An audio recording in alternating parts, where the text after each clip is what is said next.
Ազգային ժողովի մեծարգո փոխնախագահ արգելի գործընկերներ, սիրելի հայրենակիցներ, ուր թռավ Լևոն Քոչարյանը, փոքրիկ իշխանը, խոսած փախավ, ուրեմն Լևոն Քոչարյան, եթե նեղվել ես վարչապետի խոսքերից, ձեր ողջ խմբակցությանն ուղված ու պատիվ ունեմ ուղված, իմացի որ հաջորդ հարց ու պատասխանին ձեզ ավելի խիստ գնահատականներ են սպասվում, որոնք արտահայտելու են ձեր ողջ էությունը, ձեր ապրած կյանքի մասին էլ։ Ես առասարակ Հեն կարծիքին եմ, որ երեխաներն իրանց ծնողների արարքների համար պատասխանատու չեն, մինչև այն պահը, երբ որ երեխաներն իրենք են հայտ ներկայացնում այդ պատասխանատվությունն իրենց վրա վերցնելու։ Ուրեմն լսի Լևոն Քոչարյան, ուշադիր լսի, ականջները ձգի ու լսի։ Այդ որ գալիս է այստեղ ծեծերից ես խոսում, սրան այսպես քաշքշեցին, ինձ մեքենայի մեջ վայ քաշքշեցին, թևերս ցաված եւ այլն, կգնաս հորդ կհարցնես, այդ ոնց էր ելնում, որ մարդկանց զուգանում ծեծում էին ու էլ զուգանից դուրս չէին գալի, կգնաս հորդ կհարցնես, ոնց էին մարտի 1-ին դիմը հարկարակով մարդկանց սպանում փողոցներում, կգնաս հորդ կհարցնես, ոնց է Հայաստանում տեղի ունեցել հոկտեմբերի 27, կգնաս հորդ կհարցնես, ոնց էր Մեղրին փորձում փոխանակել Ղարաբաղի հետ, կգնաս հորդ կհարցնես, ոնց էր ցեղասպանության հարցը սակարկում Թուրքիայի հետ հարաբերությունների ժամանակ, կգնաս հորդ կհարցնես, թե քո մանկության տարիքին ձեզ ինչ էին ասում։ Մեր Հայաստանի Հանրապետության շարքային ազնիվ քաղաքացիները ում թալանում էիք առավոտից իրիկուն։ Մի հատ էլ եկել այստեղ ժպիտով, ասում եմ մեզանից ապօրինի գույքեր են, դու մարդիկ կարդում, չի ավարտվում է ձեր ապօրինի գույքը, արա։ Հազարավոր մարդկանց կյանքի փող եք լափել ու կերել։ Հանգստացի պարոն Մինասյան, նստեք տեղներդ լսեք, մի գնացեք, խոսալ գնալով չի ընդհանրապես։ Ուստեղ եկել ասում եք մենք չենք կարա խոսանք, չեք կարա խոսակ։ Ով եք դուք որ խոսակ ընդհանրապես Հայաստանի Հանրապետությունում կոռուպցիայից, մարդու իրավունքների խախտումներից, թալանից, կառավարումից, ով եք դուք ընդհանրապես։ Ձեր կառավարումը տեսանք, հեղափոխությունից հետո մի ամիս էլ չհասցրեցիք աշխատել։ Ձեր ապիկարությունը տեսանք, վարչապետը հրապարակային դες դուրս է շպրտել կառավարությունից, շպրտել է դուրս ձեզ կառավարությունից։ Այդ է մեր վերջնական եւ հստակ գնահատականը ձեր կառավարման ընդհանրապես եւ ձեր էությանը։ Զզվացիք թողեք արդեն իսկականից։ Ձեռեք արել է ժողովրդին։ Այո, ապօրինի գույքի բռնագանձման ինստիտուտը անելու համար մեզ 3, 4, 5 տարի ժամանակ է պետք գալի։ 3 տարի ժամանակ է պետք եղել։ Հիմա մտել է ընթացքի մեջ այդ ապօրինի գույքը հատիկ Ամեն ինչ վերադարձվելու է այս պետությանը։ Ու հիմա այսպես ջղաձգված եկել եք, փորձում եք ձեր լափածը թալանացա հետ բերեք։ Սենց ինչ-որ բան փորձում են քաղաքացիական պայմանագիր խմբակցության, իշխանության ներկայացուցիչներին մեղադրել են բոլոր կերած բաներում, ինչ-որ իրանք են արել։ Ով եք դուք ընդհանրապես։ Այո, վարչապետը ասել է լավ արե էլի անելու։ Մենք էլ ենք անելու, ամբողջ ժողովրդի առաջ հրապարակային ձեր երեսը ցույց ենք տալու, ով եք եղել ընդհանրապես եւ ուր եք գնում։ Հերիք էլա բոլ եղավարդը։ Հայ քեզ բան, մի հատ այստեղ Լևոն Քոչարյանն է, գալիս է բան դեմքով մարդու իրավունքների պաշտպանի դեմքի արտահայտությամբ ելույթներ է ունենում։ Լևոն Քոչարյանը մարդու իրավունքների փոքրիկ իշխանն է, լավ ասաց գործընկերուհիս։ Տղա ջան, ասեցի, բոլոր այդ հարցերից պատասխանները կգնաս հորդ կհարցնես։ Ինքդ քո մեջ կվերլուծես Ինչի ես եկես տեղ, ինչպես ես օգտագործվում եւ այլն, հետո նոր խոսանք մնացածի մասին։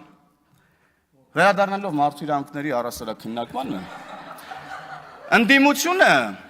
ընդդիմությունը ամեն մարդու հնարավոր բոլոր իրավունքները ասպատակում է ուղղակի։ Հիմա էլ ընկել են կրթվելու իրավունքի հետևից, նայեք, դաշնակները իրանց կոալիցիոն կառավարման ժամանակ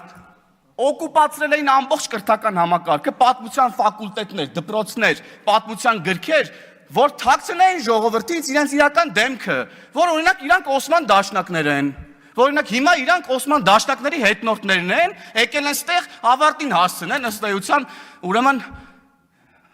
Դավադիր, հələ հանգստացի դու մի հատ Թադևոս Ավետիսյան կամ Ավետիս Թադևոսյան, հանգստացեք ու իմ ելույթի ժամանակ ընդհանրապես տեղից խոսանք, չափերի մասին գնահատականը տվեք ձեր չափերը ցույց կտամ էսա ես քեզ։ Անցնելով առաջ։ Հնարավոր բոլոր իրավունքները ցած փորձում են ոտնահարեն։ Կրթվելուց խոսում ես, գալիս ասում են, խանգարեցես Թադևոս Ավետիսյանը միտքս կտրվեց։ Հա, օկուպացրել էին ողջ, ուրեմն կրթական ոլորտը, որ իրանց էս դավադիր, դավաճան դեմքը թաքցնեն ժողովրդից։ Որ դրա քողի տակ ուրեմն իրանց քաղաքական նպատակներ իրականացնեն, կրթեն սերունդ, որը չի գալու իրանց հետևից, որովհետև չգիտի իրանք ինչ են արել։ Մենք եկել ենք, ասում ենք իրանք ինչ են արել, պատմության դասագրքերում գրելու ենք հայ ժողովրդի պատմության բոլոր դրվագները, որին որ պետք է հայ ժողովուրդը ծանոթ լինի, որպեսզի մենք ելնենք ուրեմն իրական փաստերից եւ ապրենք եւ մեր ապագան կառուցենք իրողությունների վրա։ Իրական Հայաստան կառուցենք, այո, սիրելի գործընկերներ։ Մյուս իրավունքը, որ ասպատակում են ուրեմն այս ընդդիմադիրները, օրինակ խոսքի ազատությունն է, լրագրողների իրավունքներն առհասարակ։ Մի հատ թթու բառ ասես լրագրողներին, վայ, կգան պլակատներով ստեղ կկապեն։ Ամենայն հարգանքով բոլորիդ նկատմամբ սիրելի գործընկերներ, ես էլ եմ լրագրող եղել։ Մի հատ թթու բառ ասեն, գիտես ինչ կանեն։ Էլ չեմ պատկերացնում, նյութեր կգրվեն, էլ չեմ ասում ինչ վերնագրերով եւ այլն եւ այդպես շարունակ, բայց որ օրինակ ընդդիմադիր падգամավորը գալիս է ասում է, որ լավ լրագրող լինեիք, կներեք այս ժողովրդական խոսքից, լավ լրագրող լինեիք, դուք էլ 4 սատ տուն կունենայիք։ Այսինքն էսի չես ասում։ Տիկին Թագուհի Թովմասյան, հարգելի լրագրողներ, դուք նորմալ եք ընկալում ես, հարցեր չունեք Թագուհի Թովմասյանին դուք ընդհանրապես։ Դուք լավ լրագրող չեք։ Ես կարծում եմ, որ դուք լավ լրագրող եք։ 3-4 սատ տուն ունեք Երևանի կենտրոնում, հա? Օրինակ Տիկին Խամոյանը ունի, բան չունի, մյուս ընդդիմադիր նախկին լրագրողը ասելու Թագուհի Թովմասյանին։ Տիկին Թովմասյանը դից ծառայությունների դիմաց եք 3-4 սատ տուն առել Երևանի կենտրոնում, մի հատ էլ երեսով եք տալիս այն լրագրողներին, ովքեր 3-4 սատ տուն չունեն։ Այ քեզ բան։ Էսա ձեր պատկերացումն առհասարակ մարդկային փոխհարաբերությունների, աշխատանքային փոխհարաբերությունների, ձեր խմբագրության լրագրողները ձեր ստարուկներն են։ Հա? Լավ լրագրողներ են ձեր խմբագրության լրագրողները։ Մարդա 4 սատ տուն առել եք իրանց համար, նենց փող տվել եք իրանց, որ մարդա 4 էս ինչեր եք խոսում ընդհանրապես։ Եվ պարոն Եղոյանը շատ ճիշտ է ասում, լրագրողական լրատվամիջոցների հաշվետվություններ կան, հələ մի հատ հրապարակեք, տեսնենք այդ որտեղից ձեզ այդ գումարները։ Եվ ես պետական կառույցներին նաև կոչ եմ անում եւ պահանջում եմ